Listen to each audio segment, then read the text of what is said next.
this HKL webinar to preserve it and have it available on the later for those who participated and available on the HKL website moving forward. Because there's a lot of folks that may not have been able to make it today that would certainly love to hear this incredible information we are offering.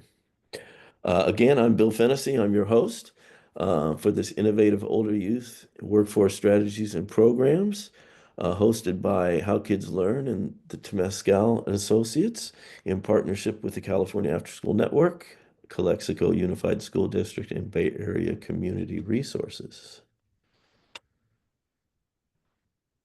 So, our objectives and aspirations for the day. This webinar seeks to raise understanding and awareness of the latest in workforce development. And workforce has been around a long time, but it really is starting to ramp up.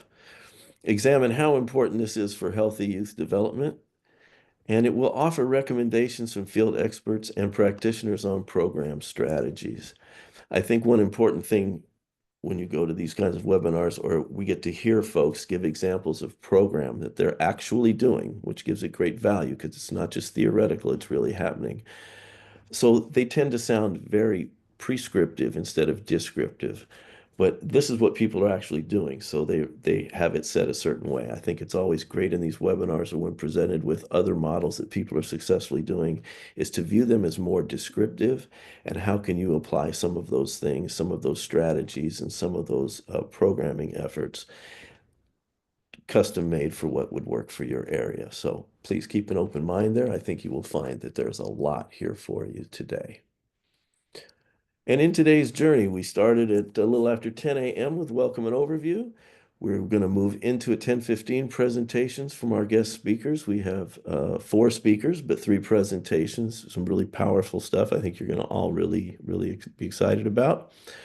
After those presentations, we will take Q&A from the participants. As we go through the presentations, if you have any questions, please drop them in the chat and we will hold on to those. Sometimes the questions come up and we lose them if we don't write them down. And if you didn't have anything written down, then we will do open questions and Q&A from participants, time permitting. At 11:55, closing resources, and at 12 p.m., we will end on time and send you on your way.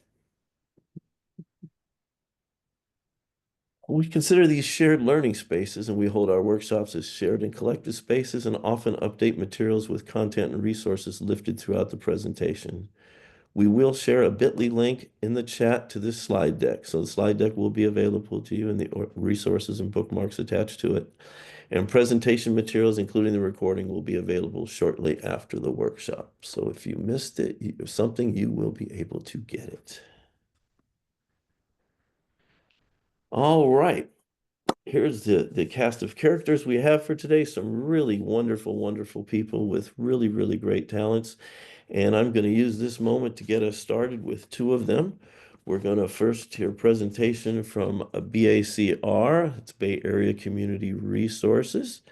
And one of the speakers, John Fuentes, is the Associate Director for Expanded Learning and an Expanded Learning Quality, support coach and a board member of the City Kids Foundation. John has over 25 years of experience in youth development and began his career at the City Kids Foundation in New York City.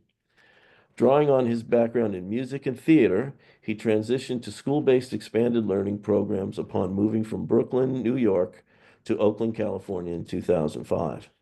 John's work primarily focuses on initiatives that positively impact secondary students, especially through engaging expanded learning program designs that include college and career development.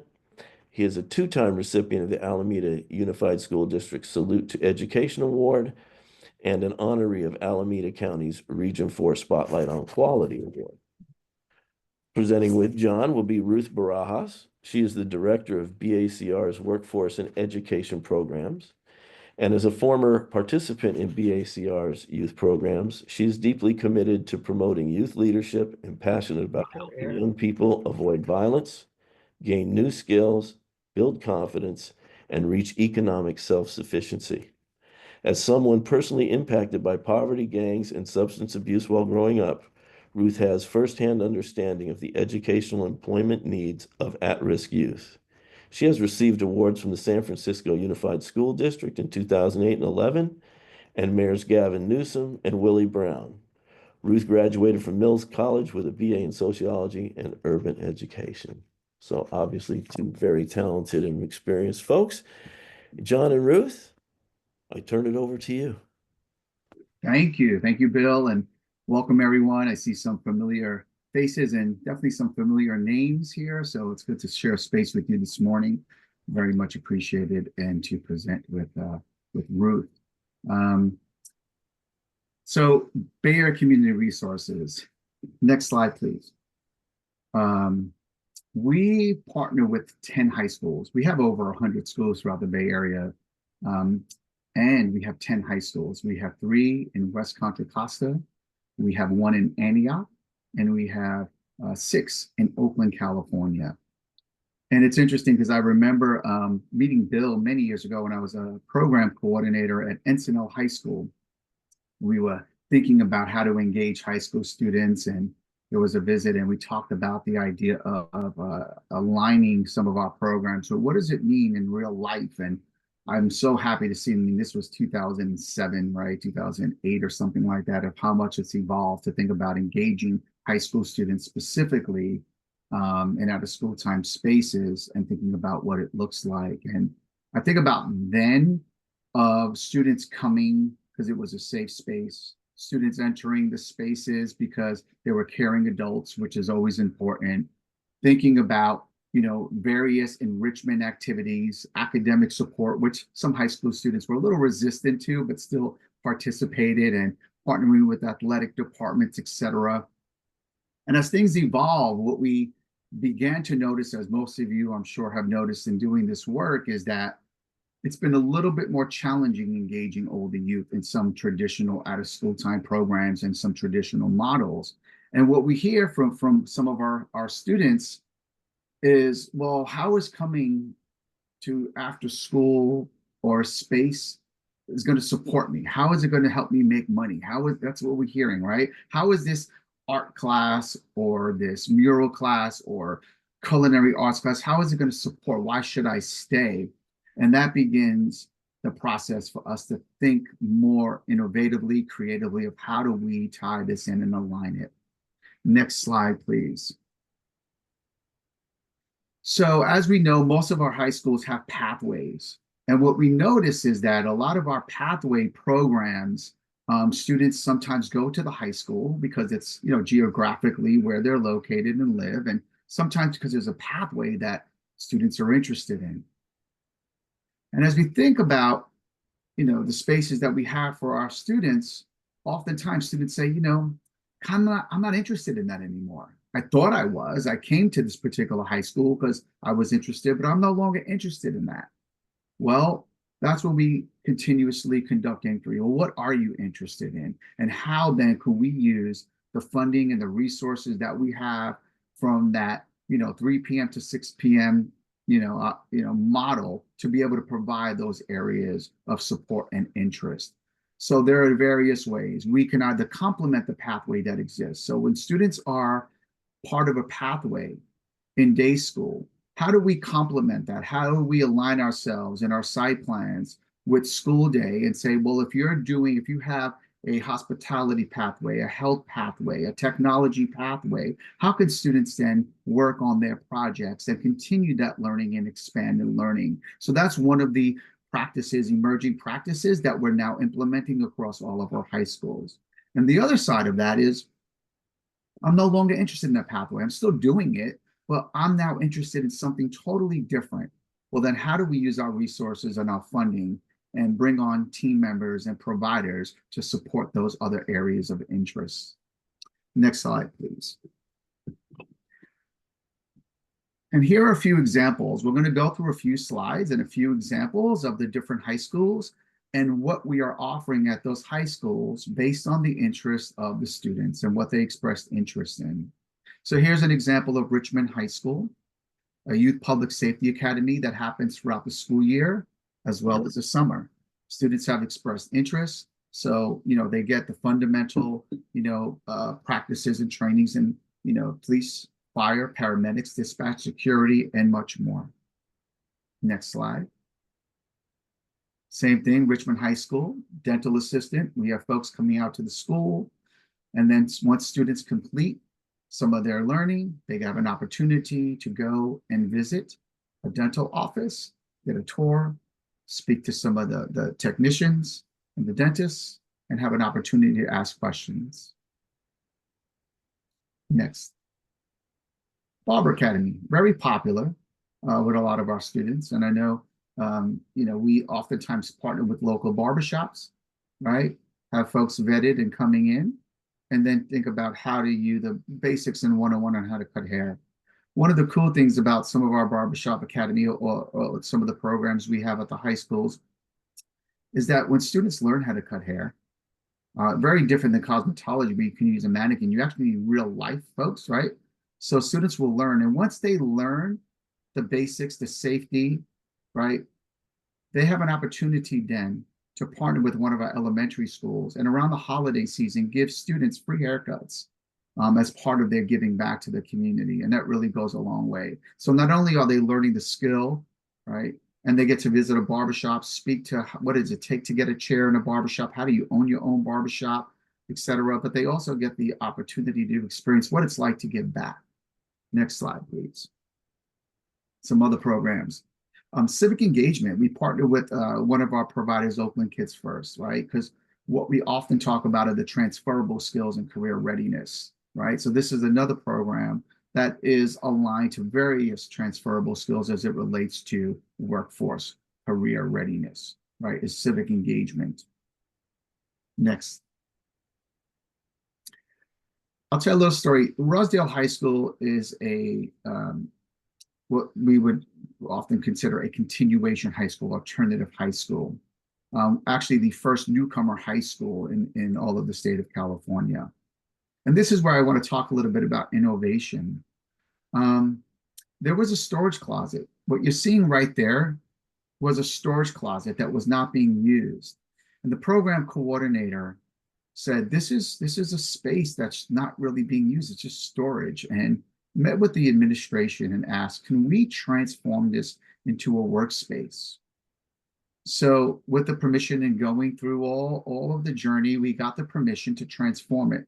And that space, that storage closet, is now a full-on bike repair shop where students learn bike repair from a certificated teacher, right? Shout out to Mr. Sean Gleason from Rosedale, who he teaches English and history, and he is also into bikes and repairs bikes, and that was part of his trade. So partnering. So with that, the partnership we have with the BART station. So BART has often bikes that are left there. They take the codes, they put them online, and if they're not claimed within 6 months, they donate those bikes. So we get bikes donated where students can take them apart, repair them, and then give them back to the community. So just thinking about space, right? And again, all the transferable skills. Next slide, please. Cosmetology, another class, a lot of students express interest in that. And again, not necessarily a pathway, but expressing a lot of interest. And whether a student wants to continue this as a career, oftentimes the basics of cosmetology, the conversations they're having with the instructors and each other are fantastic, and often lead to various opportunities beyond even cosmetology. Next slide, please. This is something that's really exciting, and I'll take some time with this and then pass it off. Junior Journey. This is what we're calling our pipeline to expanding learning employment at BACR.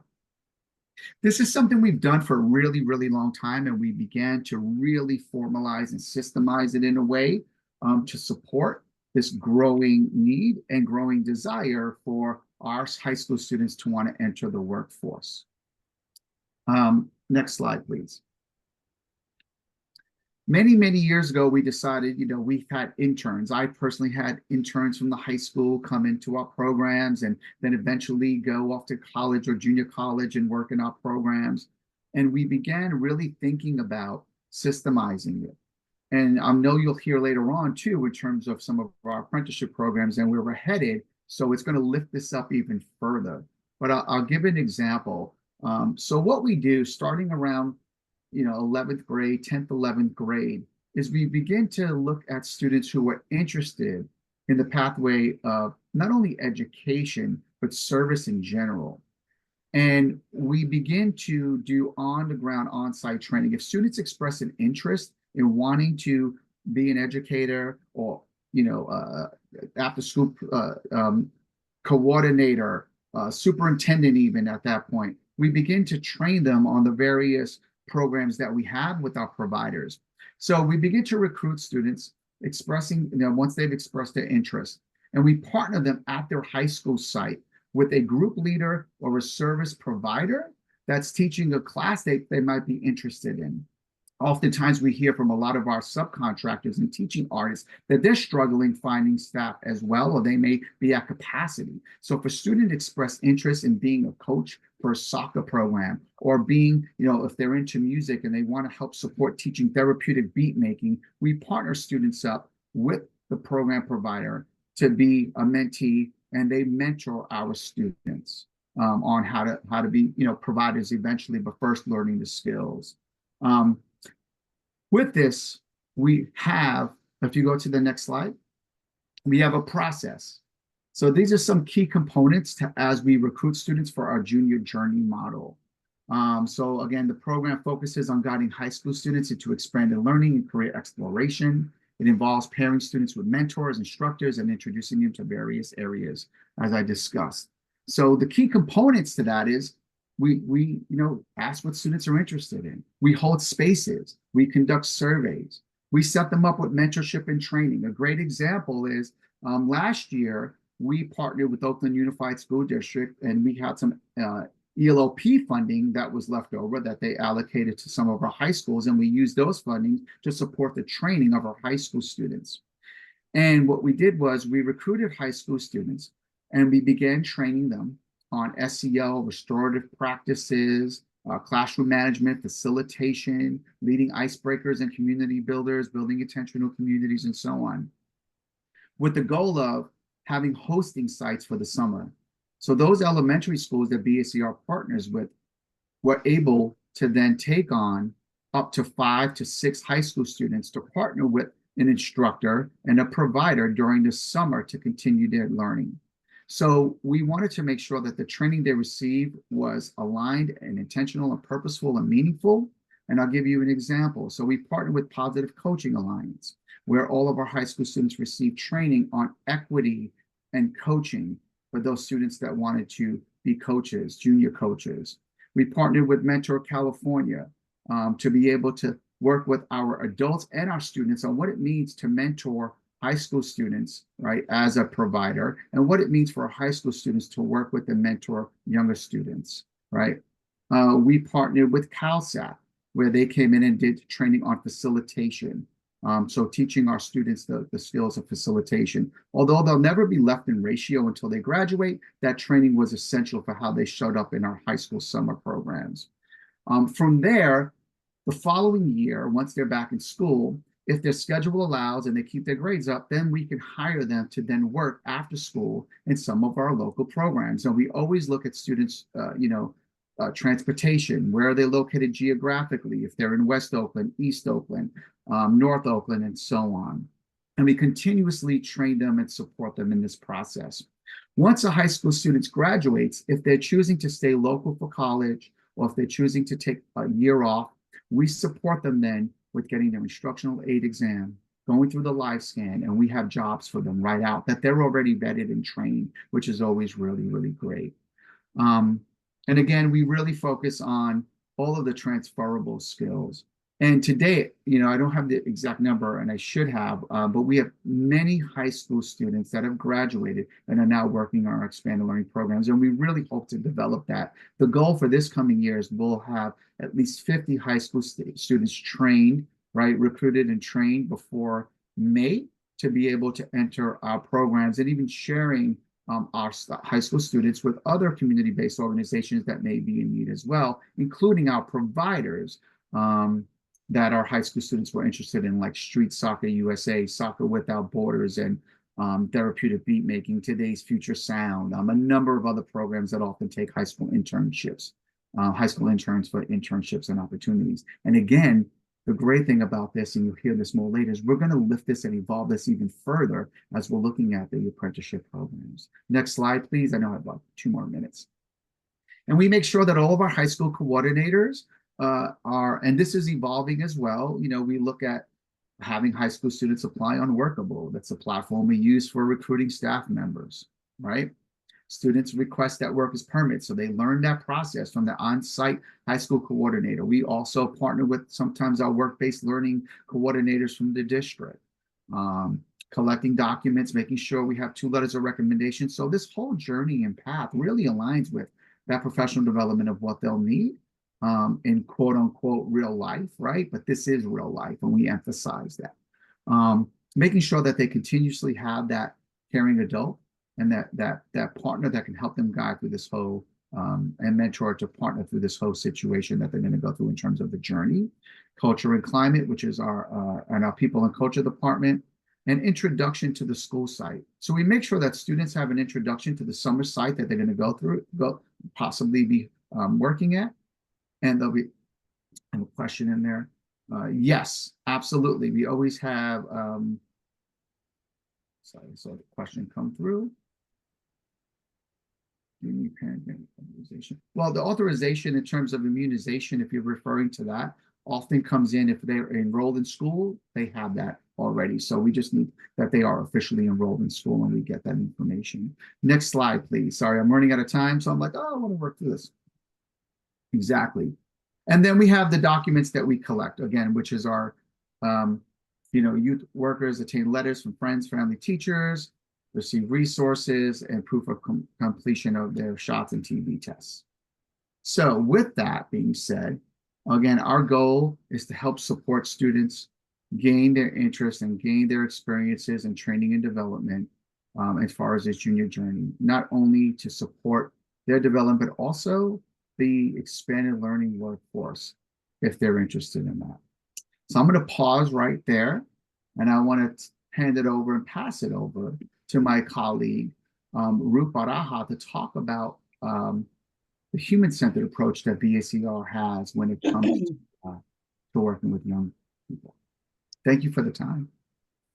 Thanks, John. We played with this idea, guys, of like, are we going to go back and forth? And we just decided, John's going to do his piece, and then we're going to do mine.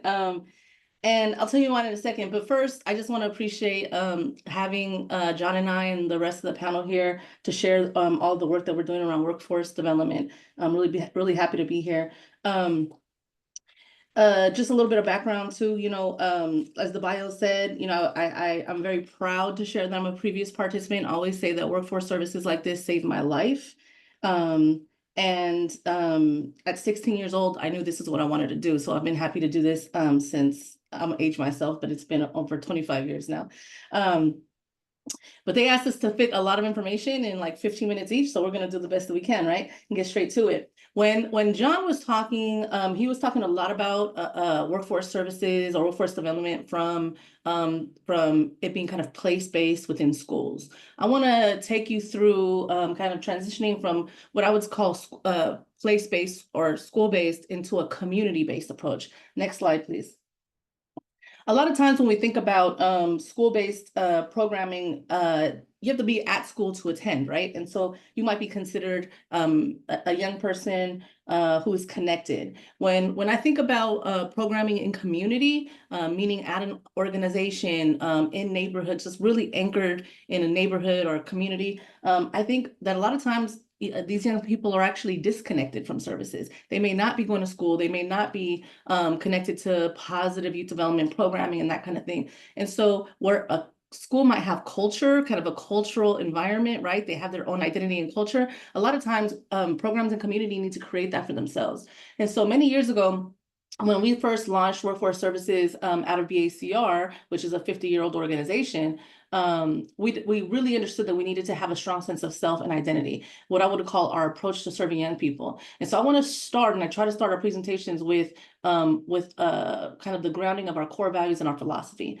So I'm going to go through these really quickly. Our core values in this work is that we utilize our life experiences to positively affect the community. And this is important because a lot of the times, and I'm going to go over that, over this in the next slide or two, the young people that we're serving have a significant number of barriers, not unlike, I'm sure, many of the circumstances that young people y'all are serving have. But a lot of times young people are taught to be kind of ashamed, or to kind of just, it's kind of being labeled for the things that they've done, or being on probation, or struggling in school. And so this idea that you utilize your life experiences to positively support other people is a way to reclaim that, right? That we are dedicated. We understand that working for the community is a lifestyle, not a job. I always say this does not mean staff like ourselves don't get paid. Absolutely, we need to make a living. But it's this idea that the needs of young people do not stop and end from 9 to 5, but that it is that is based on the needs that they are experiencing. That we ensure youth voice, youth influence, and youth leadership is integrated into all the work that we do. And our philosophy is that young people can achieve anything with the right amount of training and support. And that's a grounding philosophy. Every time we put a young person into a training program, or they say in a coaching session, hey, I want to be a mayor. I want to be the next best basketball player. I want to own 10 businesses, right? Well, sometimes the protective part of us is like, well, let's be realistic. But what we have to understand is that young people can do anything if they're trained and supported to do it, right? And if we have this kind of foundational identity, foundational way of seeing this, then it kind of guides us and kind of checks us. I always say that it checks us in our work all the time. Next slide. It's also helpful for us, and when we're recruiting, that we share this early on. So a little bit about who we serve. We have I counted for the presentation, like how many unique programs do we have? I counted 14 standalone workforce programs happening in community under BACR. And I also want to name that but again, I said this intentionally at the beginning, this programming saved my life. And so I knew at 16 years old, everything we did in terms of workforce development in community was going to be for young people who needed it the most. So we've designed programs for youth who are violence involved, reentering into community from incarceration, undocumented. I'm sure folks are going to have some questions about that. Happy to talk to y'all offline, where we're paying young people without work authorization.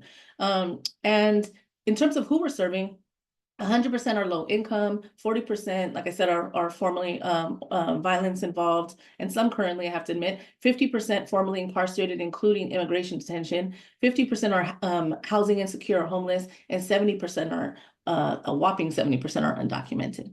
And I just want to really quickly, before we go to the next slide, just highlight, I have a few photos in this presentation, but I always think that like when we include pictures that we say who they are. This is a group of young men who had just a couple months prior lost one of their friends who was shot and killed on the steps of a local rec center in the Mission in San Francisco. And what we did is we responded so that it didn't escalate violence, and we provided them with workforce services to get them on track in the name of their friend who passed. And this was them happy when they completed their job training. Next slide. In terms of the services we provide, you saw like a laundry list of things that John talked about in our school-based programming. In the work that we're doing in our 14 unique programs in community, we're doing like the full gamut, right? You have the traditional job readiness training, we have life skills training. I want to pause there and tell you all that the job readiness and life skills training that we do is actually facilitated by young people who are trained and paid facilitators on our staff. So these are teenagers and young adults who are trained facilitators. And we know that positive youth development and reinforcement is what keeps them in there with butts in the seat, learning from each other, because nothing's more powerful than, actually what is more powerful than peer pressure is positive peer influence. We also do career exposure and exploration. We do career and academic coaching. I didn't include in this presentation, but we have a full career and academic action plan that is updated with the young person quarterly, and we give incentives to those young people every time they reach their benchmarks on a quarterly basis, anywhere between $100 to $300. That has jumped them achieving their career and educational benchmarks up to about 90%. We support them with secondary education completion to help them get that credential, and then transition into either vocational training or post-secondary education, like community college, CTEs, that kind of thing. We're doing job searching, interview prep, resume development. What we call a stabilization job is a job that's not meant to be their permanent job, but one that they need to get money in their pocket right now. And then, of course, job placement in their career pathway, which is identified in their career plan. And then, of course, case management, supportive services, incentives. The young people on the left, on the right is Jade and Ale, two young people we brought to Aspen for a youth workforce conference. And they repped hard and learned a lot, and very, very proud of them. Jade is a formerly incarcerated young woman who's open about that, and Ale lives in public housing and just got promoted to be program coordinator after a few years as a youth leader. Happy to share that. Next slide. Briefly, and it's hard to see this, and I know you'll be getting access to this later, I believe. So, but I'll just want to quickly say or go over big high level. This is our participant life cycle. So really 4 stages, again, high level enrollment, which would include assessments that we do, some career planning, case planning. Case management is usually heavy on the front end because they can't engage in workforce services if they're still managing a lot of barriers, right? You've got stage 2, which is the job readiness. That gets into stabilization, the training, subsidized employment. I didn't add that to my list, but we have subsidized employment for those who are not quite even ready for a stabilization job. We also help young people develop a portfolio so they have something confident to present and when they're meeting and networking and interviewing. That's really important because it gives them something to give. You have stage 3, which is the transition. This is when they're transitioning to permanent employment, post-secondary, vocational, CTE programming. And then 4th phase is, of course, follow-up, right? Making sure that we're following up with them. Or do you still have that job? Did you get that credential? Did you complete that training? Did you reach higher wages, right? We're tracking wage gain. We have tools that are tracking this on a quarterly basis. And the goal in everything that we do is economic self-sufficiency. So when we think about folks who are engaging in violence, folks who are engaging in crime, when they are engaging in poor behavior, what we know is that has everything to do with their economic status. People don't wake up in the morning and be like, I can't wait to rob somebody. But that's what survival looks like. And so if we know that it's rooted in an economic need, then all the services that we offer need to help us get to economic self-sufficiency and ultimately disrupting generational poverty. Next slide, please. This one's fun. This is our career pathway flow chart. And so this will take a little bit too long for me to go over in a real deep way, but I did want to say young people come and they're coming in because they want a job. They're coming in because they need some coaching, some advancement. They get connected to a career coach. Many times they have a career coach and a case manager. But this is our career pathway flow chart. So they get connected to their career coach. They're developing their career and academic plan, developing an employment portfolio to give them that confidence boost and really highlight what they have. And then we're doing checklists and assessments to check for readiness and barriers and things like that. Now, what happens from there is that youth will go to either a subsidized employment opportunity or a stabilization job. From there, if they go from a subsidized employment opportunity, they may end up doing that within the field of focus that they're interested in, and that might get them straight into the pathway. That's one strategy. Another is to go through a stabilization job and eventually work their way into the career pathway. What that might include is a need for some skilling up, right? Vocational training, classes, post-secondary education. Ultimately with the goal of however you get there reaches economic self-sufficiency. What you're seeing on the left and the right is the fact that as they're moving through this process, they're also being exposed to various career opportunities. They may come in thinking they want to do something and then realize, oh no, there's a whole world out there. Nobody who looks like me was in this job. I didn't know about it. I'd like to explore that more. On the right side, what you're seeing is all of the job readiness and skill development. So as they are skilling up, they're also, of course, building in confidence. And I know you heard me say confidence a few times, and there's a reason for that, which I'll get to in the metrics. Next slide, please. And here's our metrics. So traditional workforce metrics might include completion of the program. These are actually, this may be about maybe a year or two old, but these are pretty close, given who we're serving, right? In our profile, it's a lot of young people who are barriered, and yet over 90% complete the program. Over 70% enroll in post-secondary education or advanced training. We're also checking the percentage of youth who complete high school credential, the percentage of young people who increase in work readiness, their internship completion rate, their job placement rate. But those are traditional. personally, I'm a fan of looking at the non-traditional creative metrics, right? Here's your confidence, 90% increasing confidence. That's important because what we've seen, and actually I'm gonna go to the next one too, 80% are reporting that they feel more hopeful about their future.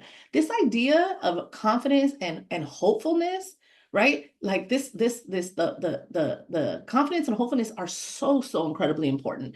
If young people do not feel confident, then and they don't feel deserving, then they are going to sabotage their opportunities, right? They are not going to go into job interviews or feel comfortable networking or believe that they themselves are worth an internship, a job, a career, a future. And so what we see a lot of times is without the hands-on support, they sabotage those opportunities that they have all the right to have. And so making sure that all the programming that we are doing is also really influencing their confidence, their hopefulness, and their ability to expand their mindset. That's another one that we track a lot. Like, are you expanding your mindset? Are you able to make more positive choices? You know, if you're going to go on an interview, maybe you shouldn't get a ride from your friends. Even though you want that ride, you maybe shouldn't get in the car if they're smoking weed, because then you're going to go to your job interview smelling like weed, right? And so this idea that they're being more aware of themselves and realizing that they deserve all these opportunities. We're also, of course, tracking for violence reduction, probation completion, and those are because, well, we know, again, thinking about what we're trying to get to economic self-sufficiency and the root cause of criminality and violent behavior is what we see is as the workforce outcomes are reached, we're also seeing that their violence reduction rates are increasing, their probation completion rates are increasing. Those things are going hand in hand. And then one of my favorites is increasing positive attachment to community. When we think about how young people are often labeled negatively, what happens if you're told you're stupid enough, if you're told you're not going to be anything enough, you're going to start to believe that and act accordingly, right? That's traditional labeling theory. I'm a big sociology fan, and so of course they're going to act accordingly. But when we instill positivity, if we speak love into people, then they are more likely to respond positively. And so part of our approach and our logic model is that young people are exposed to being part of food giveaways and backpack giveaways and community outreach and engagement, so that they feel a more positive attachment to their community and a more positive obligation to keeping it safe and being healthy. These young people on our right here are some of our young folks who went to DC to do advocacy about the needs of, and particularly around workforce needs for young people in the country. This was an event put on by the National Youth Employment Coalition, NYEC, National Youth Employment Coalition. I'm saying that because I used to serve on their board, and it's an amazing advocacy and practice organization that everybody should be aware of. A lot of resources there. Next slide. Yes. And then I think this might be my last. In terms of strengths, like what makes our programming unique or strong, especially given who we're serving, we're reaching really positive outcomes. First, and I guess I'm sharing this really to think about like tips. You know, I know that's part of the intention of this webinar. And so one of the things that I have on the top of this list here, right, is hiring staff with lived experience. I have about 70 staff in my department, 40% are former participants. And that's because we pipeline that, right? We're making sure that there's a way for a young person, like I showed Ale in that photo, who went from participant to coordinator, right? We have a lot of staff who are dreamers, who are documented, meaning they have DACA status, formerly unhoused, formerly incarcerated. And again, young people feel very naturally connected to people who can relate to them, right? I'm not telling you guys something you don't already know. And so as long as you have a system for that and a training plan for that, there's a lot of folks out there who could be really meaningful in this work because they have that lived experience. Innovation and resourcefulness, research, look regional, look nationally. What are the best practices, the models, the methods, the trends? I love that there's people on this webinar from all over the place. I love that. Maintain a culture of innovation and creativity. We sent our participants ensuring we're always thinking about their needs, not our own bureaucracies, right? John knows, or he might know, I don't know. I'm like definitely rebellious, like telling our organization, there's a way we can pay undocumented people. There's a way, we're gonna figure that out, and we did. Youth-led for youth by youth, making space and building infrastructure to generate and implement youth voice. Again, having a core value that really, models that, supports that. Generating buy-in increases retention. And it leads to greater outcomes. And then, of course, being community grounded. A lot of folks have different definitions of what community means, but what I would say is if you're in community to me is like you're in the struggle with people who are in the struggle with you for the same issue, right? And so, especially when you're thinking about community or workforce programming within the community, that requires building and maintaining trust with community, and recognizing that none of us can do this alone. Part of that community includes young people being at that table and recognizing that we're not doing for them, but that we're doing with them, right?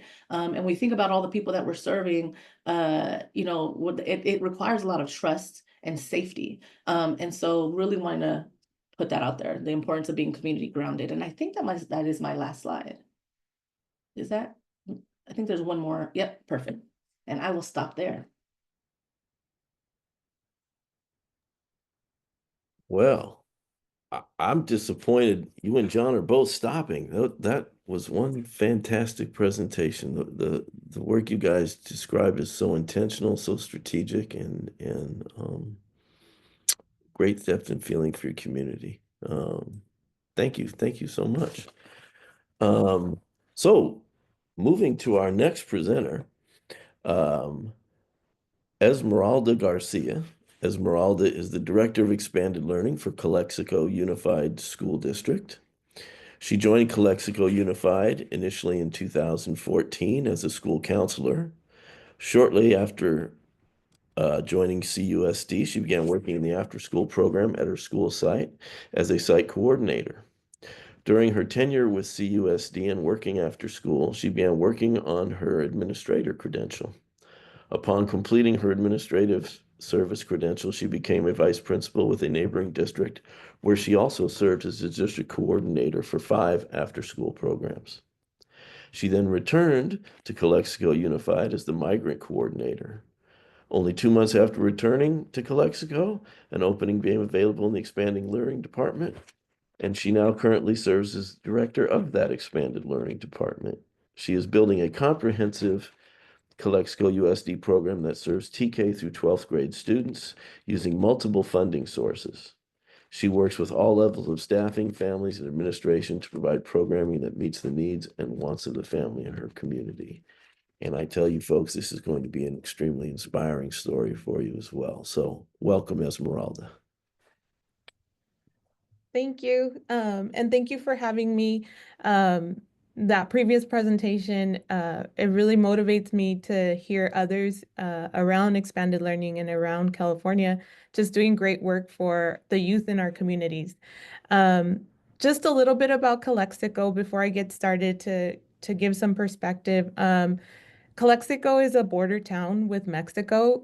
We are down as south as you can go in the state, and about as east as you can go. Because every time I tell people, oh, we're south of California, they say, oh, well, you're in San Diego. Well, no, not quite. We border Mexico and we border Arizona.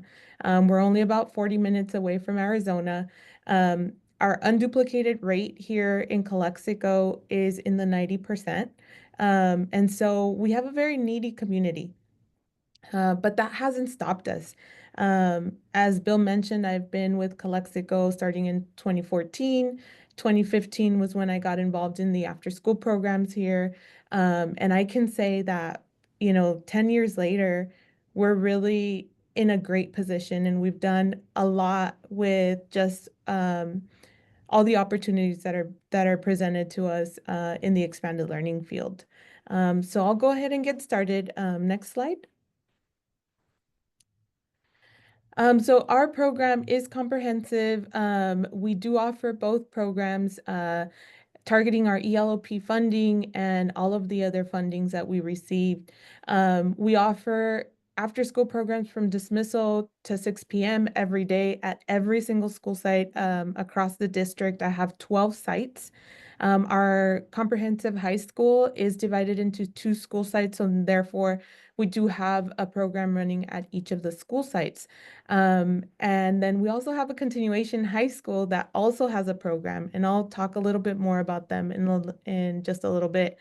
With the expansion of the ELOP funds, we really have dived into this out of school time, this non-school days. And so we do target our primary grades for what we call camp days. And camp days for us is a 9-hour day where kids get to come learn and have fun while they're with us. It really has become a staple in our community. We know the minimum for the state is 30. Every year we get pretty close to 50. We're around 46 to 48 days on a regular school year. And the staff also enjoy it. And so it is a highlight of what we've been offering for the last couple of years. Next slide. Multiple funding sources. I always get the question like, how do you do the things that you do in a school district?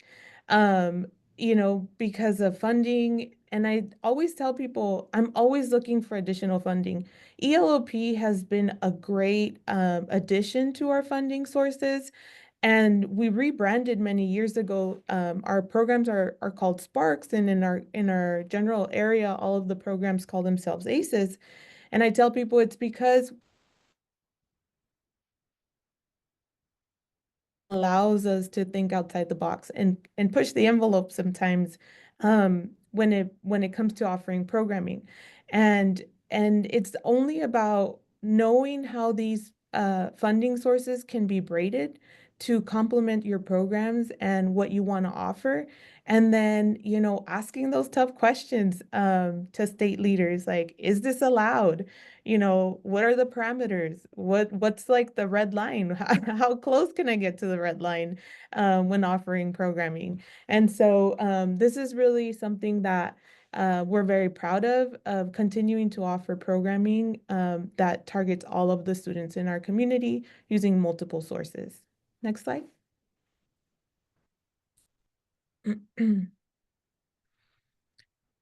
And so, like every after-school program, we offer our 3 basic components, which are academic, enrichment, and physical activity.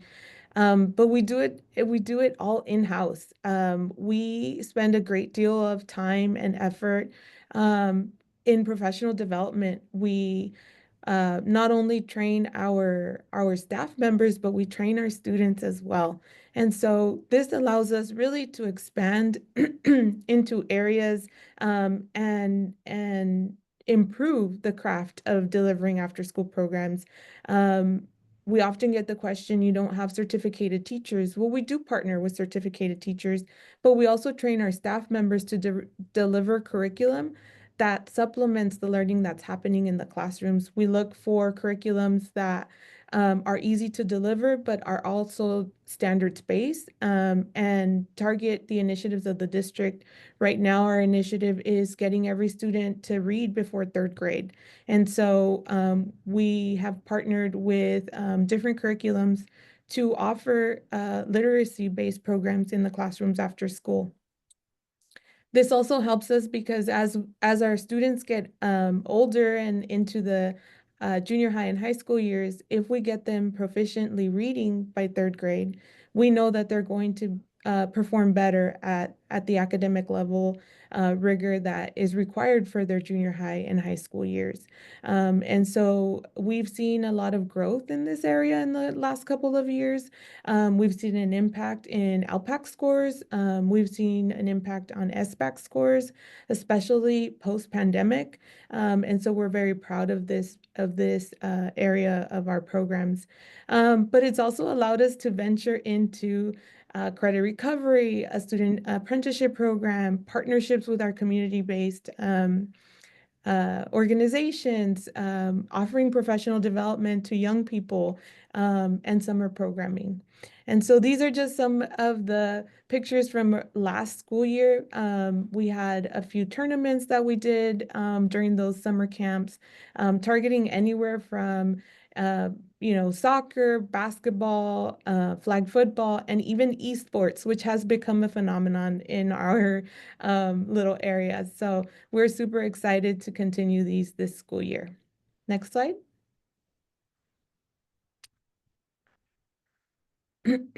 As I mentioned before, we do have high schools. We have a traditional high school.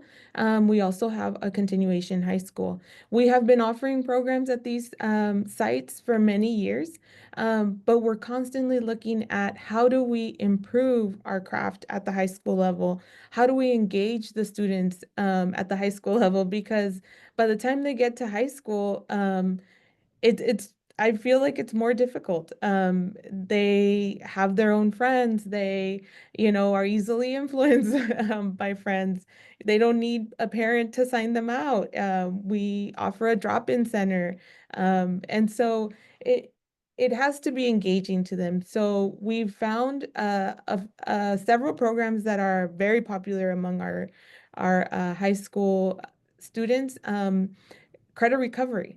Credit recovery is something that we saw the need for post-pandemic.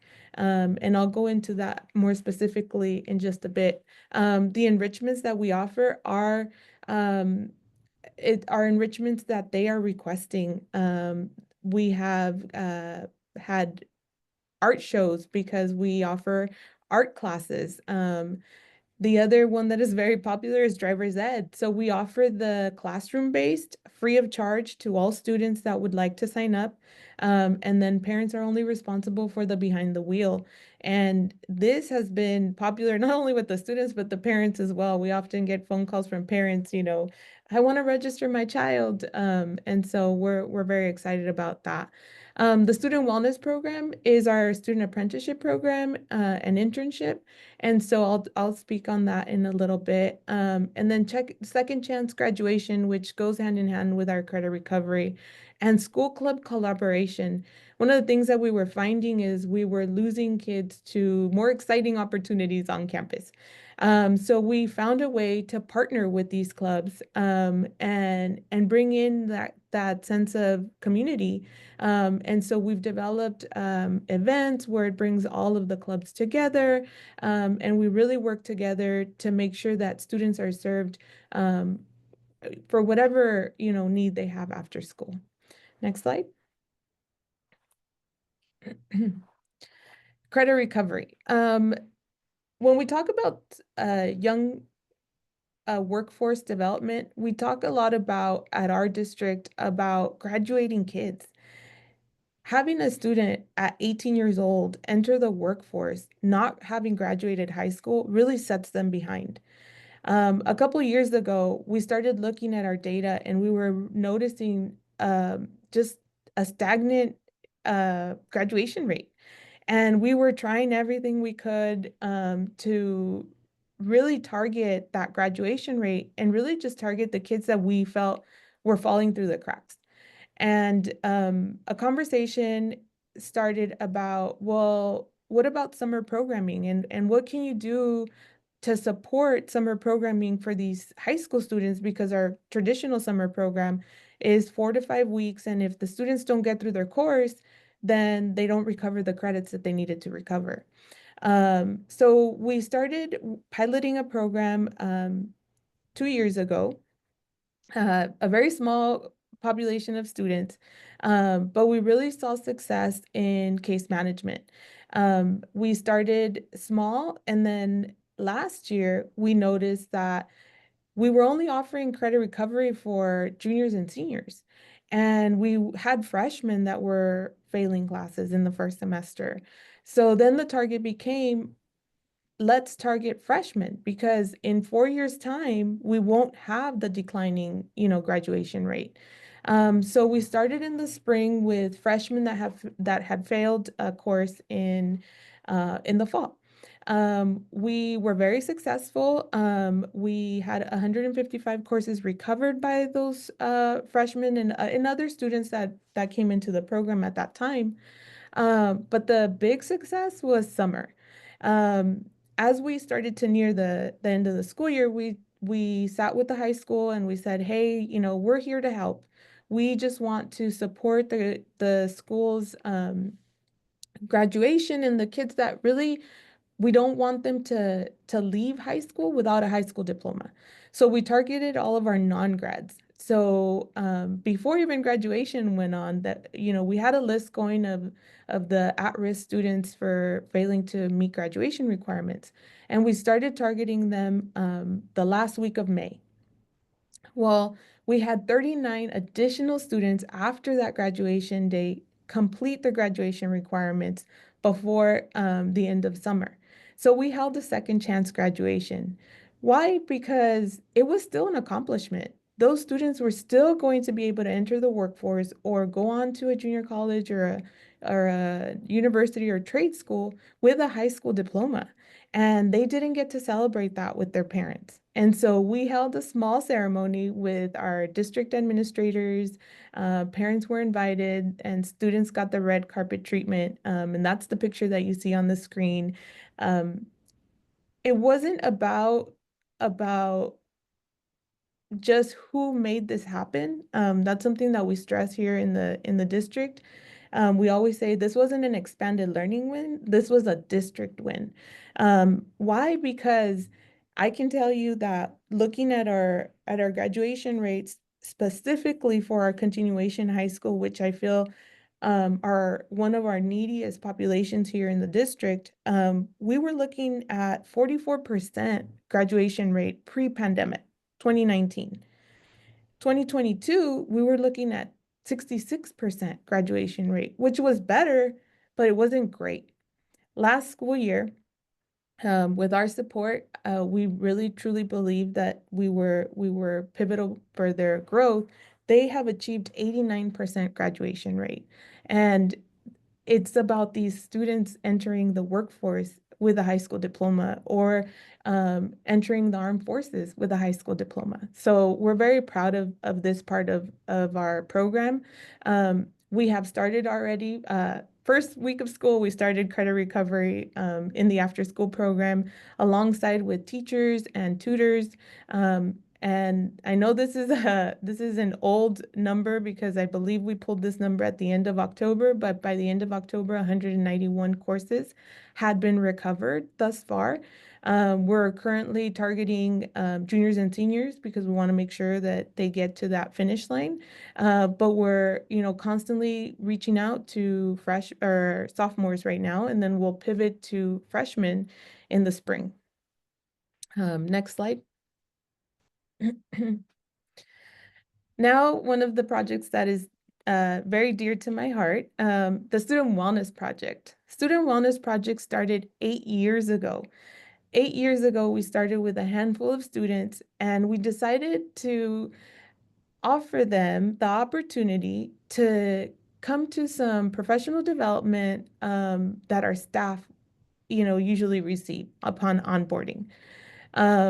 We started it as a way to provide some social emotional support, as all of our onboarding is SEL based, trauma focused. We wanted to share this opportunity with some of the students that were in our program that we saw some potential, and it was also at a time where funding wasn't, what it is now, truthfully. It was very limited, and we were struggling, to find staff. And so this was a venture that we thought, well, let's just try it. Let's just see what happens. And it's flourished. It's flourished into a great program for our youth in our community. Next slide. So the Student Wellness Project takes juniors and seniors every school year. It begins in the fall, and there is a recruitment. It's open to every student. We advertise, we guerrilla market our recruitment, and then we are also strategic. We work with our homeless foster facilitators. We work with our special population facilitators, migrant specialists, to really pull in some of our neediest kids, because we do feel like it has many impacts for the student, but more than anything, we're trying to give back to our community. And so the student wellness entails the students receiving professional development, doing some job shadowing. They also volunteer in our expanded learning program. They gain work experience, and they have the opportunity to earn a scholarship. But let me dive a little bit deeper into what that looks like. Next slide. So the Student Wellness Project is a collaboration with After School Unlimited. After School Unlimited and us, we work hand in hand with these students. After School Unlimited does all of our onboarding, professional development for our staff members. Some of our literacy curriculum is also with After School Unlimited, and we're very proud to partner with them.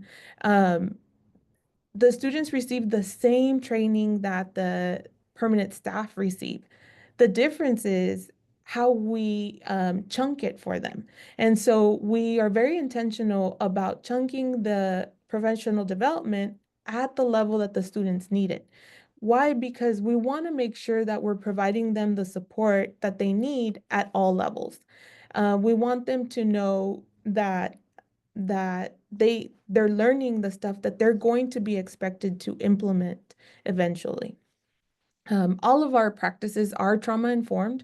They focus on SEL, and most importantly, it really trains them on procedures that they're going to be expected to follow within our programs. And so earlier I heard the previous presenters talk about that pipeline. That's what we are doing with our youth here too. We want to make sure that they are successful when they enter the workforce with us. The curriculums that they get trained on are Think, Feel, Read, Cooperative Communication Play, and Art for SEL.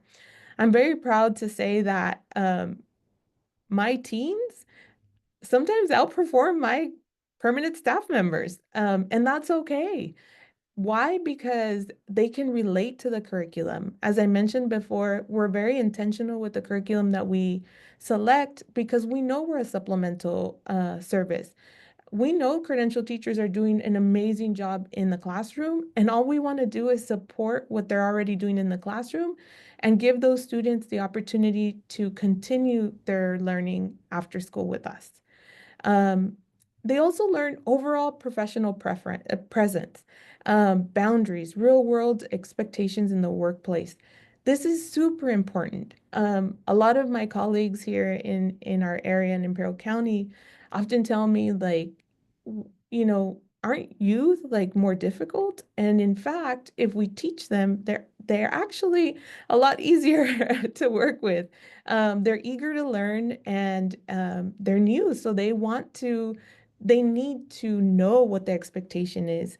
We know they don't come to us, fully trained. We know that we're starting to develop in them, the workforce expectations, and that this is one of the real world benefits that they receive with our program.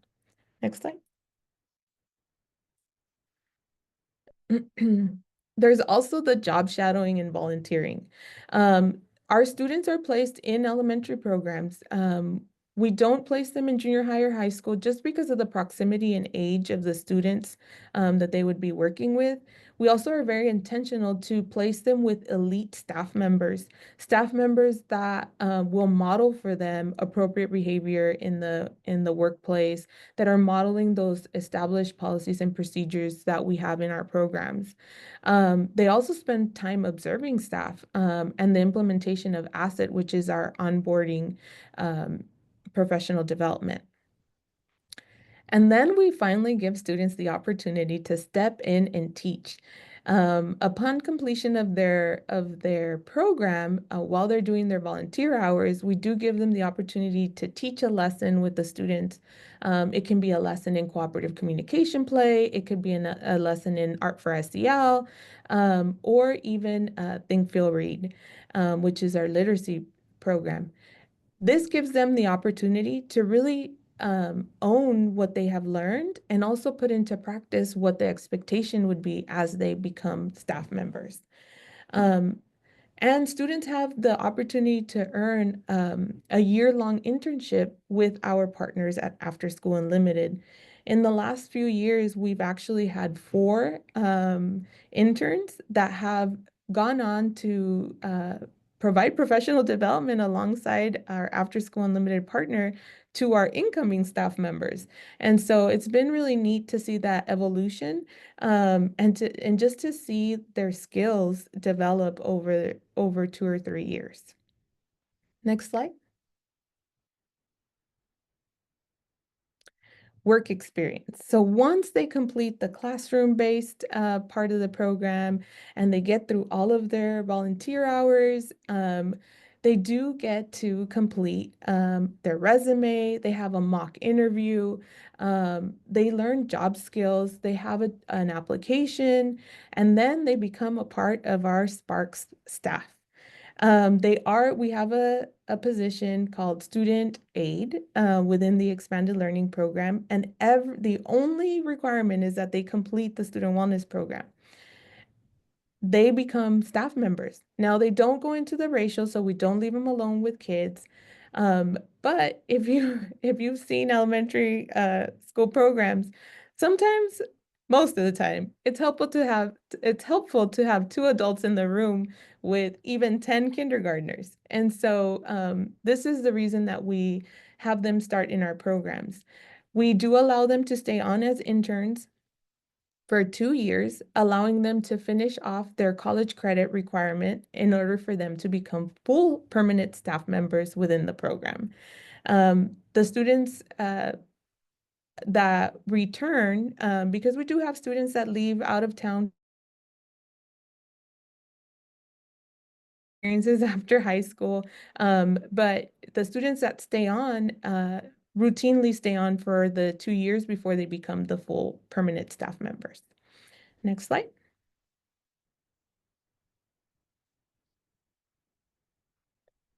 All right, and so for our vision for the Student Wellness Project, we just wanted to develop our own pipeline. In our area, we have been struggling for staff members for many years. Luckily, we're in a good place right now. We employ over 100 tutors. We have over 20 student aides. We have our lead tutors. But more than anything, we've also seen just the impact it has on our community. So I want to tell you a small story. 2 years ago, when I returned as part of the expanded learning, I ran into some of my former students and I talked to them. They joined the Student Wellness Project as a brother and sister.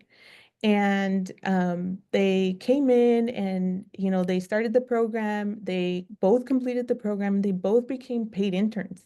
One was a junior in high school and one was a senior in high school. I had known these students when I was a counselor at the junior high, and they were junior high students. One of them in particular was that shining star student. I was super close to mom because I was constantly calling mom and, trying to work with her to make sure this particular student stayed on track. And so it was great to see them both come into student wellness and become paid interns. This August, mom reached out to me. So both have graduated now. And one of them still remains as an intern or a student aide with our program. And mom reached out to me in August and she said, when my kids became student aides, it made my family go from a single income household, mother of 4, single mom of 4, to now a 3-income household. And she said, you don't understand the benefit that it had on my family. She said, it was so beneficial for us that I was able to go back to school and I just finished my GED. Just the impact of her story when she called me, I thought, this is why we do what we do here in Calexico. This is why we employ kids, because we know we're making an impact on our expanded learning program, but we know we're making an impact in our community as well. So I wanted to share that because I think it really shows just how much you can do with programming for youth in our community. Next slide. And just because you know, we like to give our students opportunities. We like to help them find opportunities outside of our community as well. Last school year, we had bold leadership, youth leadership with ASAP Connect, reach out and say, hey, we're doing this youth leadership and we're wondering if you have any students. And I said, I sure do. And so I referred 2 of my students. Next slide.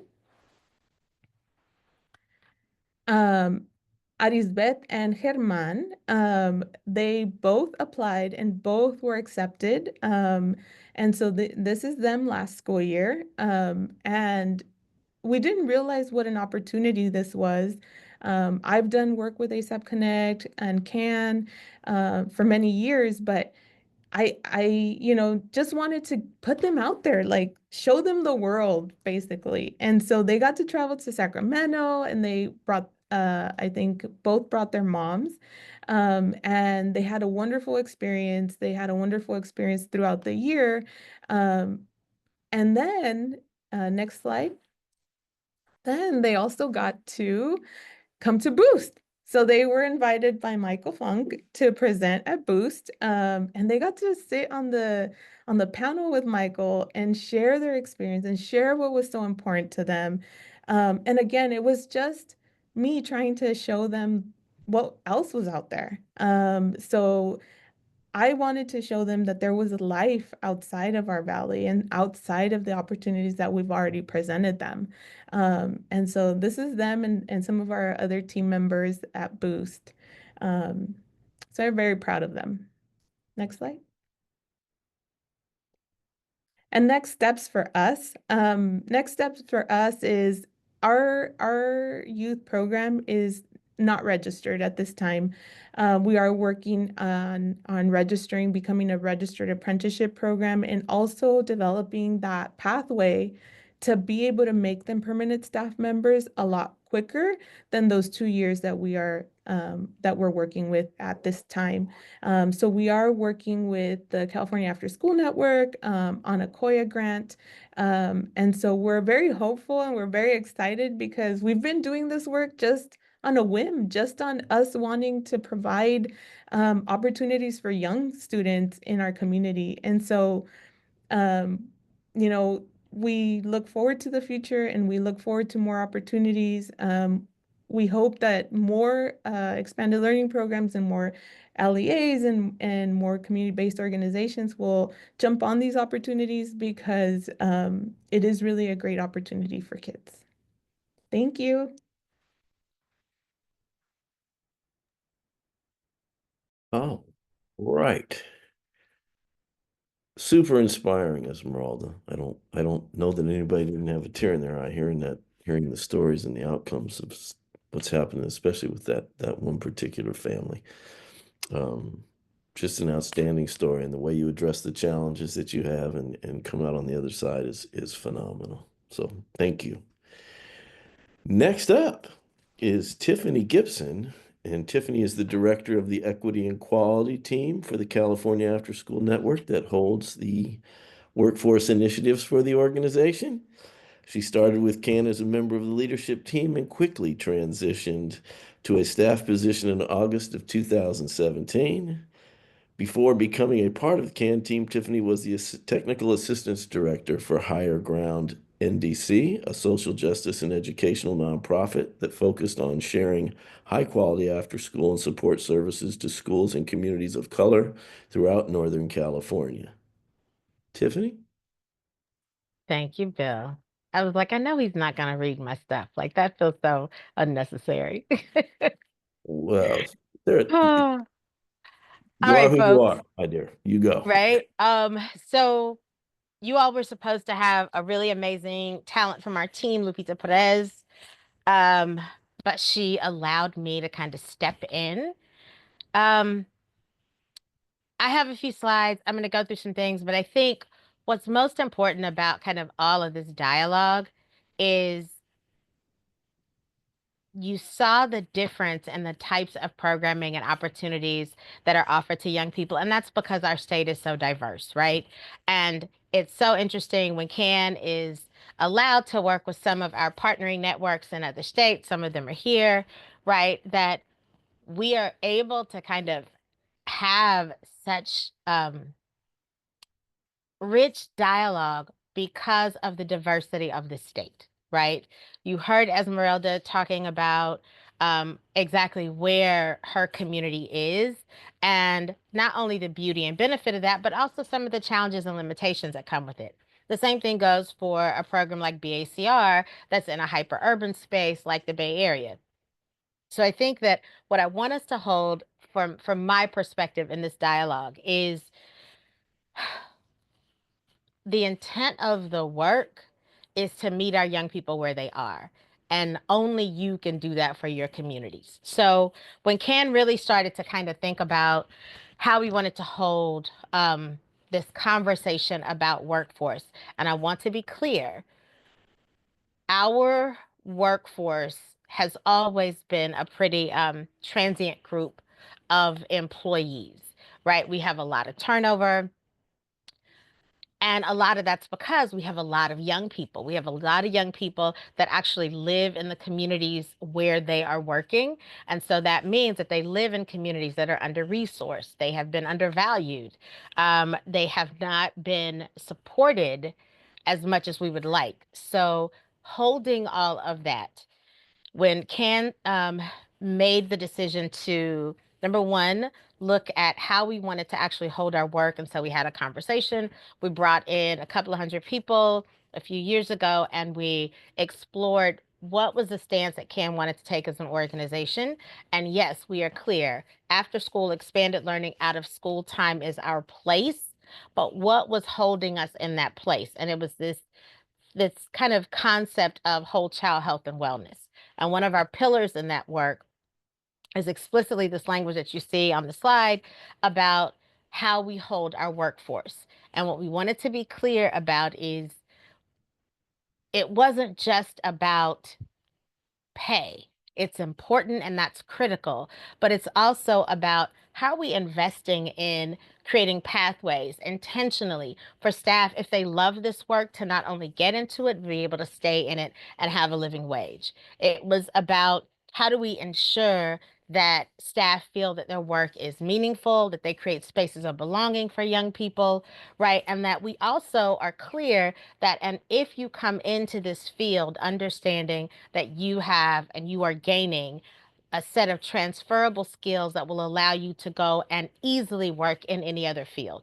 Because we really believe that coming in and having a foundation of youth development strategies, understanding those competencies, but being a person that learns how to create space for young people and the adults and colleagues is what is necessary in every, if you think about it, health and human service.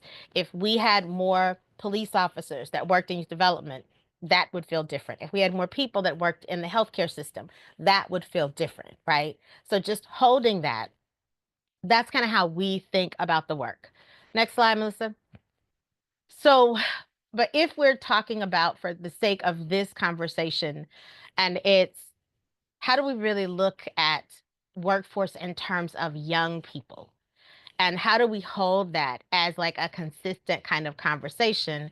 Then again, like I said, it means that you have to meet young people where they are. And I think that both of the programs that you heard explained a lot about what that really looks like and how you really approach that. And so for us, we're clear. We're like, you have to start with awareness building. So that means that young people have to know that there are actual real opportunities out there for them. You have to bring in people that are doing the work that they're interested in, they're curious about. You have to make that information and those opportunities accessible to them. You have to create intentional ways for them to actually explore what those careers are. You have to remember, and I want all of us to think about, a lot of us, it was like, I told someone, I work in expanded learning. This is never a job that I thought was a job, but then also that it was something that I would stay in. And I've been here for over 20 years. It's probably coming closer to 30 at this point. But then once you actually start to explore what the different career opportunities are for you, it's then how do we actually prepare them for them? And then how do we continue to train them so they can actually do the work, right? So if we look at that kind of as a continuum and we hold that for young people, how do we kind of structure these opportunities in our programs? Next slide. So if you think about that kind of continuum, when we were trying to figure out what that looks like, and we as in CAN, we did a few things. The first thing we did was we did a convening of what is called we called it the WISC, but it's the Workforce Strategy Committee. And in that convening, certain things that were elevated. And it was like we needed to be aligned with the strategic plan that we had for expanded learning, that we needed to be really, really explicit about what were some things that needed to be considered when we were talking about our workforce. So we had to start looking at and exploring policy. We had to look at how are we collecting data that actually tell that story. We needed to think about things like economic mobility and success, career pathways, and professional development, and also being mindful of a college and career kind of credit system. Because one of the things that we were noticing is if you look at to work in our field, you either have to have you have to pass the instructional assistant requirement for whatever your district determines and or have your 48 units. And what we were noticing is that a lot of the young people who were really interested in our work didn't necessarily have the 48 units because they hadn't necessarily had the kind of success that we would want in our school system, but they were willing and bright enough to, with some support, actually pass the instructional assistance exams. And so when we started really looking at in the WISC, like what were some things that we needed to focus on, from the WISC, there was a second tier committee, which was the Workforce Implementation Committee. And with that one, we started to really look at explicitly, well, if we know that these are things that we need to consider and explore, the whole policy piece, living wage work, that kind of stuff, the next step for us as a dialogue was like, but then how do we actually do something with all of this kind of exploration? Go to the next slide. What we ended up with was we landed on kind of a framing that then this is how CAN holds its work. We believe that as part of, and traditionally people like to think of providing a net for folks, right? So that they don't fall through. I want you all to think about it as creating not necessarily a net, but more of a trampoline so that people, they may fall, but they get to bounce back, right? And that no one singular mistake would prevent them from success long term. And so, how do we really do that? And what does that really look like for a field like ours? That, remember, I said we have a lot of turnover in staff. We have a lot of young people that come from the communities that we serve. And honestly, we have a really high field of young women working and women of color. And so we started saying, well, then we need to be really clear about what does our field need as far as workforce goes. And we came up with this kind of larger strategy. Now, I want everybody to hold a little bit of tension that when we first started this dialogue, there was no ELOP. We just had our traditional funding. We had our ACES funding, which is our state funding. We had 21st Century in assets, and some people had some private funding. But even with that funding, we were still being funded at over 900, about 850, $950 million, not thousand, $1 million, which was 3 times the rest of the country combined. So California already had a really deep infrastructure, but with ELOP and a $4 billion additional investment, you're now looking at something that actually has growth potential within it. But it also means that we had a huge shortness of staffing. And so what we started to explore as CAN and the really robust group of expanded learning and workforce professionals that joined with us is this idea of our deeper continuum, and it's pathways into the field, pathways within the field, and then pathways beyond the field. So thinking about how do we create real infrastructure to build a workforce that wants to come in and do expanded learning. And then once we get those people there, for those that want to stay, how do we actually create real intentional structures for them to advance into this field? And then if there are people that are like, well, I came, I worked here for a little while, I've learned some amazing things, how do we connect them to the next set of opportunities? Because we're clear, youth development workers are the health and human service workers of the future. That's just our truth. So if you look at the slide, and you guys are going to get the slides later, but you can see this was kind of how we started having to explore that dialogue. And it was specifically for us, and for the sake of today's dialogue, is how do we really leverage the high school young people that are either in our programs or have been in our programs, because they actually understand what the work is about. They actually feel really strongly about wanting to be of service and support to their communities. But from our perspective, it also meant that we got to actually hold these young people a little differently and support them academically as well as socially, the whole SEL kind of supports, and then helping them actually craft for themselves with support and resources their own path to what they wanted their future to look like. So if you think about that, we were like, well, we can look at some work directly with high school youth. We can look at some work with college students, because a lot of programs, depending on where they are located, they have a lot of community college and four-year institution students that come and work for the programs because it usually works really well with their schedules.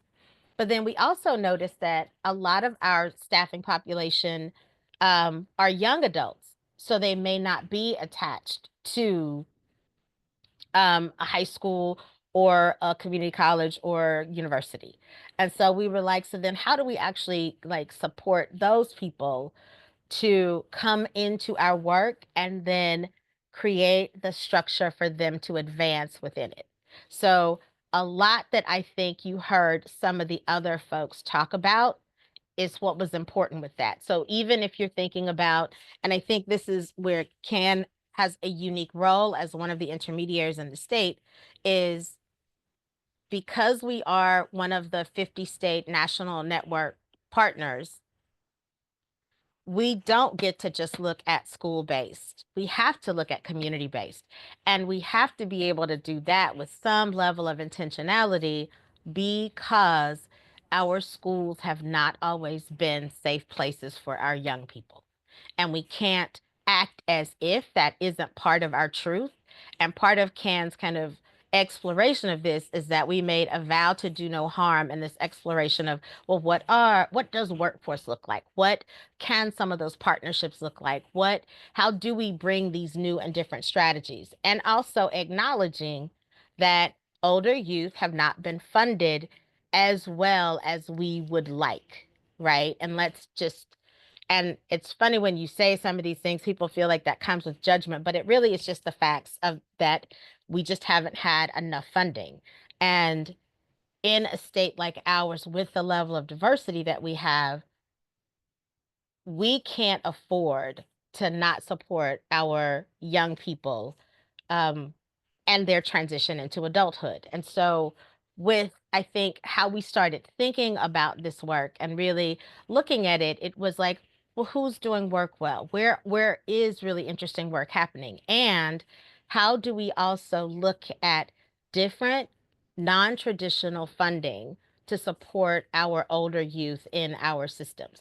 That is where the workforce exploration work became really an interesting place for us to start doing some exploration. Because if you think about it, you heard, as Merelda mentioned, Koya, youth apprenticeships are a really big deal. But what we also learned is that being a registered apprenticeship takes a lot of infrastructure. It takes a lot of documentation, partnerships. I'm not saying that that's a challenge, but it can be a barrier if you don't have the necessary partnerships and things in place. So for us, it was looking at, well, maybe we could explore this a little differently, right? We could start looking at different ways. Go to the next slide. And so we started thinking that, well, if we look at who are the employers that would want to hold young people and what are the things that they need to have in place so that we can actually explore this as a strategy. And so these kind of critical pieces that you see on this slide are things that we started identifying that employers needed to be considering and have in place for us to help them build out different structures to support young people coming into, and not only the expanded learning workforce, but any workforce. And I think you saw that example with what John was saying about the different career opportunities they were using and elevating inside of their programs. Go to the next slide. So here's what I think is the interesting piece. And some of you who have heard me speak have probably heard me say that apprenticeships are not the answer for every problem. They are one solution, right?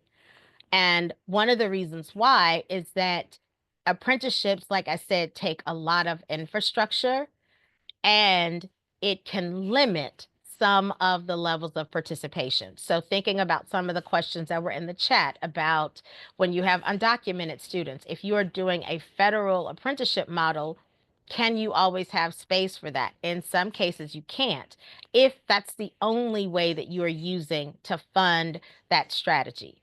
Now, what CAN has really been trying to explore is, well, how do we look at leveraging foundation dollars and grant funding? I thought, and I want to make sure because I think I saw her respond to it. Didn't you, Ruth? I think she did. So kind of saying how when you're you can look for non-traditional strategies to ensure that young people are compensated for their learning and their time, but then how do you really need to design that? So when Lupita put this slide in, one of the things that she wanted to be really clear about was that people understood kind of the structure that is necessary to make an apprenticeship model work. And there's different ways. And so you see that we have the all the way from the college apprenticeship model to the degree apprenticeship model. Go to the next one because I think we have actual components of it to show you the pieces that need to be in place for you to actually have a registered apprenticeship model. And you'll hear us say registered apprenticeship because you can have an apprenticeship, you can have an internship, but a registered apprenticeship means that it has been filed with the Department of Labor, either at the federal level or DAS at the state level in California, so that it is a registered model that is nationally and or statewide recognized. So core components of that: business involvement. You need to have structured and clearly identified on the job training. There needs to be related instruction because remember, one of the beauties of the apprenticeship model is that people learn from the experts, but they actually get real life, real time practice of that. There should be, and there has to be an already documented rewards for skill gains. So you have to show there's an increase in compensation and or it can be hours, and that there's a national occupation credential. So completing the process, people get something that is recognized through this structure saying that they've learned very specific things. All right, I think I got just a couple more. Let's go one more. So this is the way that CAN originally imagined its apprenticeship kind of model.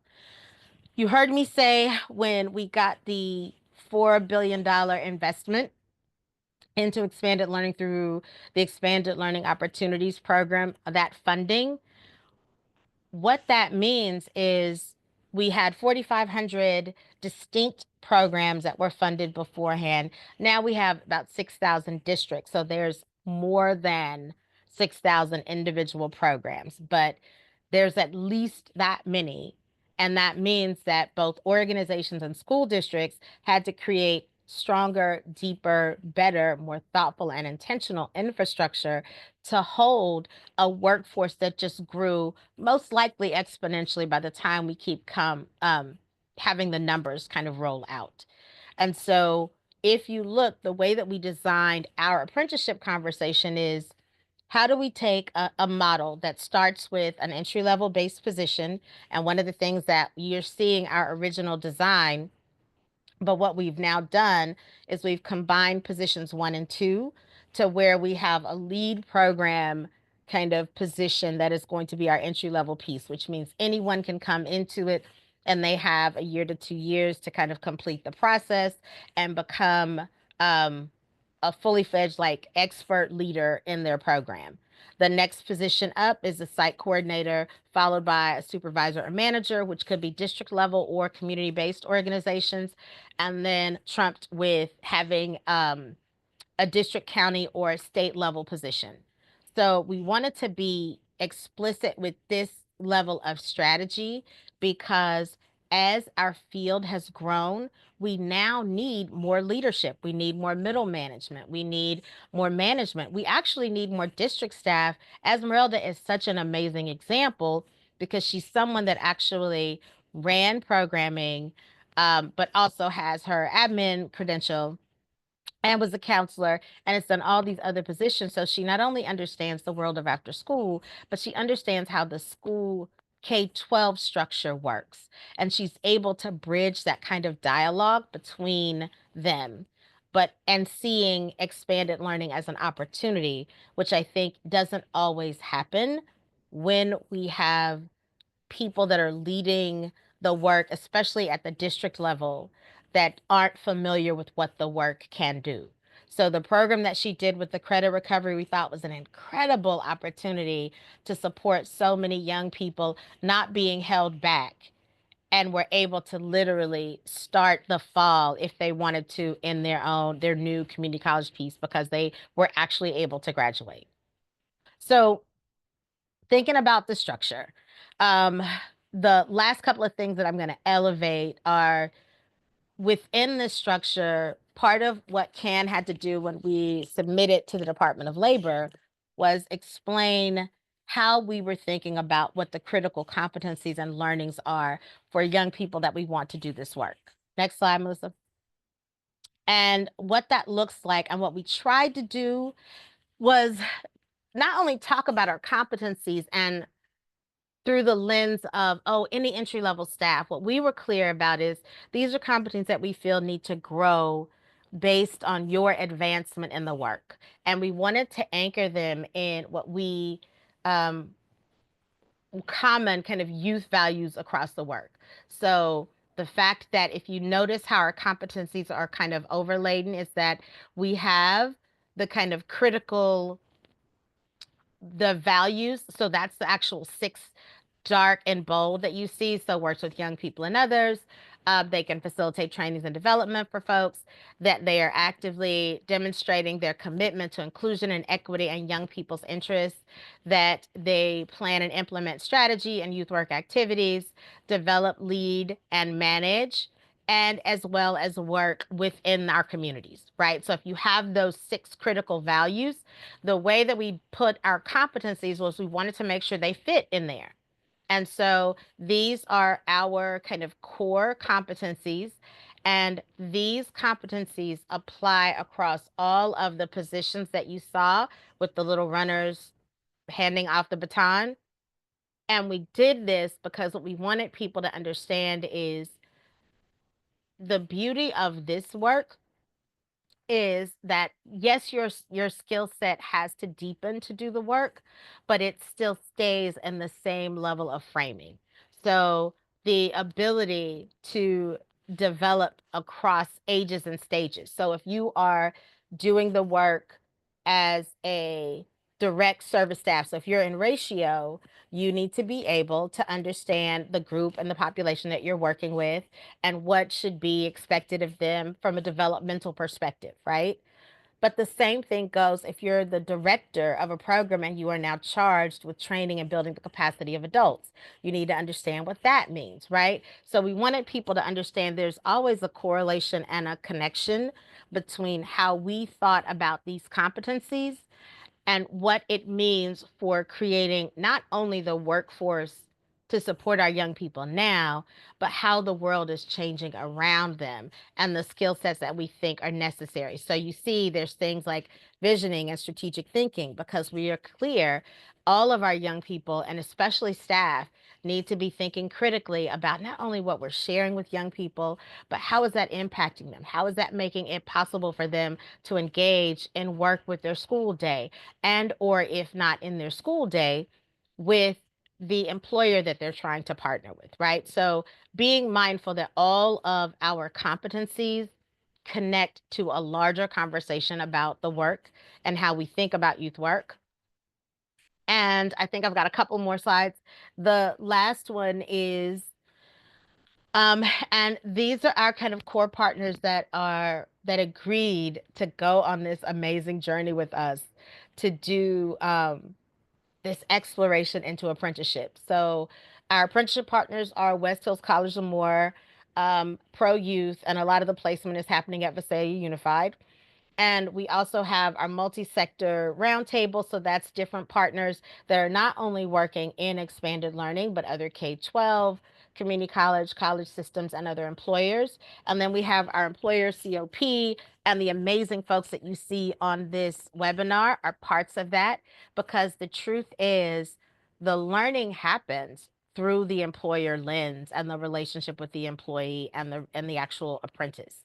So us being able to create intentional learning that does no harm, that will be able to release as blueprints for other partners on this is how you could build this out. Here's the infrastructure that's needed, right? Here's our standards, use them, right? A lot of the work that we are doing, it really is trying to create space for more support for our young people, creating more opportunities for them to be able to do the work that our youth need, but also creating meaningful working situations for them because there's nothing but our young people grown up. So, all right, y'all, I think that's me. Bill, you coming back on here? Oh, I think we have a list of resources, right? Yep. And so all of these links will be live for you guys. And even I think like JFF was mentioned earlier, we'll make those, that's on here. There's a couple of pre-apprenticeship stuff. So Lupita did a really great job of putting together some resources for you. I think that's All right. Thank you, Tiffany. And thank you, everybody. Tiffany, a Mercury retrograde candle. Thank you for you. There we go. There we go. For those who were worried about Mercury in retrograde, we're participating here. Anyway, all of that aside, hoping that everybody enjoyed the incredible information. Tiffy, thank you for an overview of kind of where we're going and not just with CAM, but where the state's going and the thoughts behind all of that. We do have about 5 minutes or so to be able to take some questions. If there are any remaining out there, we can take them in the chat. And if not, I may bring the panel back up to maybe have some closing comments.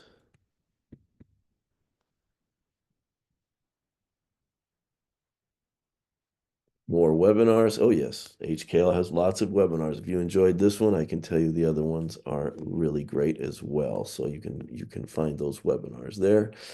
And then if you want to get hold of the Old California After School Network, here are all the ways that you can do that if you want to follow up with anybody. And yeah, we actually answer emails and phone calls, so don't hesitate to look us up.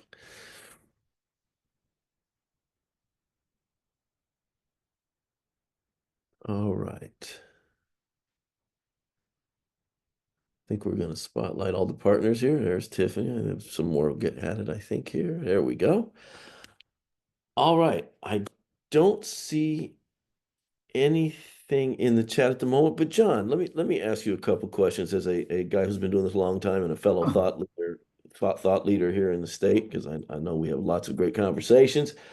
Um, you and I have always felt that workforce was part of this, definitely a section and part of youth development for older youth that's always been there or needed to be there. Mhm. But talk to me a little bit about the changes between before and after the pandemic, and the observations that you've had, and which I can validate in my conversations across the state. But I think it's important for people to realize the increased value of these programs, perhaps. Yeah, I think a lot of us spoke to this. Thanks, Bill. Survival. Money, money, money, money. Like survival. Young people are like, I'm in this respectfully institutionalized building for 6 hours. And this is speaking for out of school time. And now you expect me to stay an additional 3 hours, right? And I get it, right? Like you're super cool. Program coordinators and instructors, these are great. And again, the question is, how is this? And I need to feel it. I need to experience it. I need to see it. The hope that we talked about, right? I call it the practical practices of possibility, right? It's that the possibilities and how does that experience. So the young people are clear. They're like, how is me coming here going to benefit me? And I need to see it. I need to hear it. I need to experience it and feel it. So that's what we're hearing from our young people. So it's our responsibility to continuously evolve our programs. And again, I'm speaking specifically out of school time. When we get those planning tools and we get the budgets from our districts, having those spaces of inquiry with our young people, looking at the data, looking at the resources within our community. Who are our partners? I mean, I love the 14 competencies because I feel like we've been doing this for some time, but this really helps us almost in a linear way think about how are we providing these competencies to make sure our young people are ready. And again, as many times as we can say, it's those transferable skills. When I moved here from Brooklyn and I was a fourth grade instructor at a school with ACES doing writing workshops and theater workshops, the skills that I acquired was so transferable. As a coordinator, one of my favorite positions ever. Those transferable skills are incredible. So young people are clear. And I'll say one last thing. I see a hand as well. When we talk to young people, specifically in the Bay Area, and we talk about this high school to expanded learning pipeline, then you could become, a teacher, an administrator, a superintendent, and so on. The key question we always get asked is like, that's great.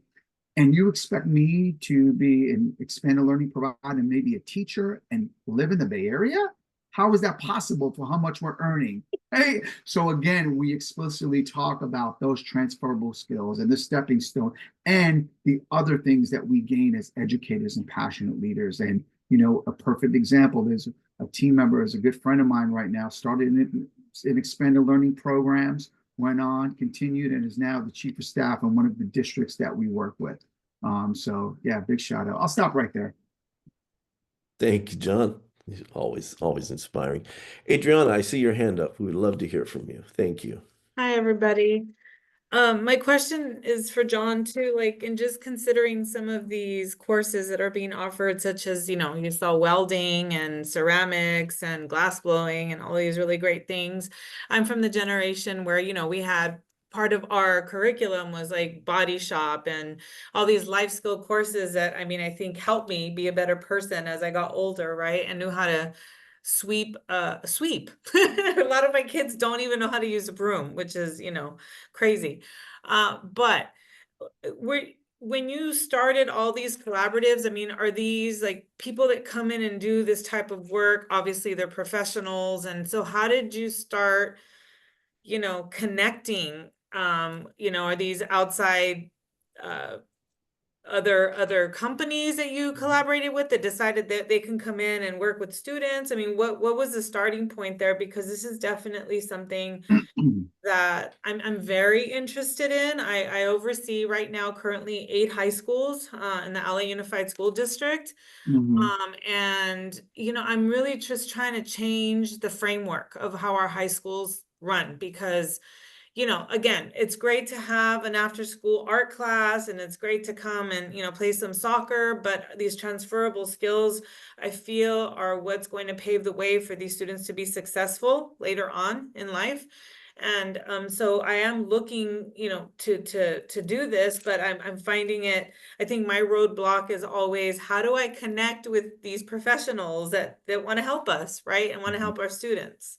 Yeah, I'll speak briefly about this, and I'm sure our other panelists have stuff to say as well. You know, one of the things is looking at who within our community. We talked a lot about community, and in order to make this work, the community is not the school site we're in. The community is the region that we live in, right, and beyond. So I'll give an example. When you saw those workforce readiness programs, we seeked out an organization, a space in West Oakland called the Crucible. And we found out that the Crucible has a space. They offer summer, right, training for students. They stipend the students as well. And then we collaborated with them to talk about, this is where we think creatively. We have an out of school time program, right?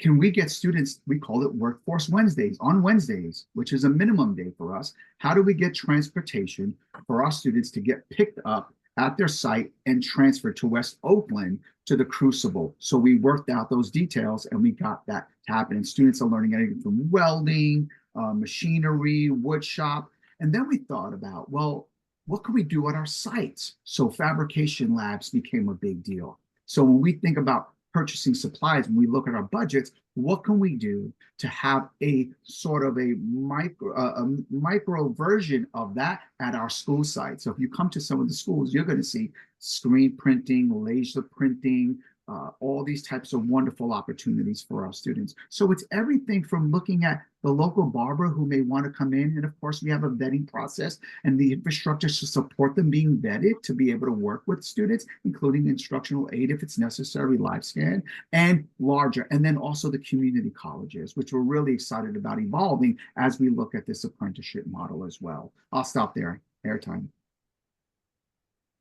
Wow. Way to go, John.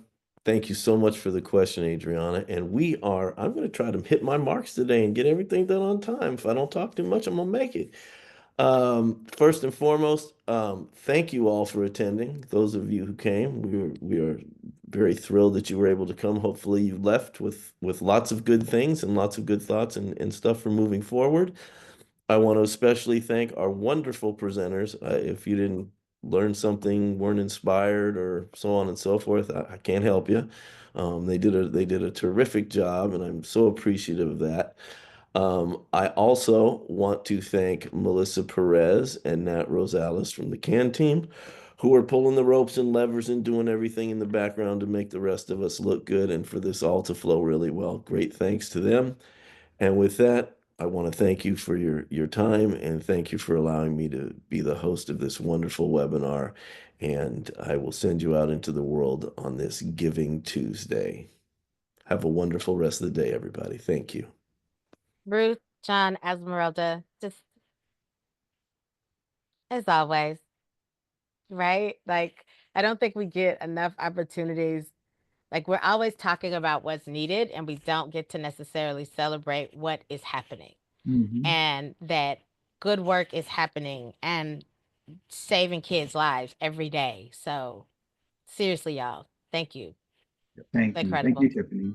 Thank Yeah. you, Esmeralda, and Ruth, and Bill, and Nat, and Melissa, and everyone. And last but least, Sam, you. thank you. Yeehaw, and Thanks, thank you Sam. for how Yeah. kids learn. Thank you, Sam, for everything you've done for the field and continue to do. God bless you. It's incredible. Thanks so much, y'all. Panelist team, are we staying on to debrief a little bit or stop?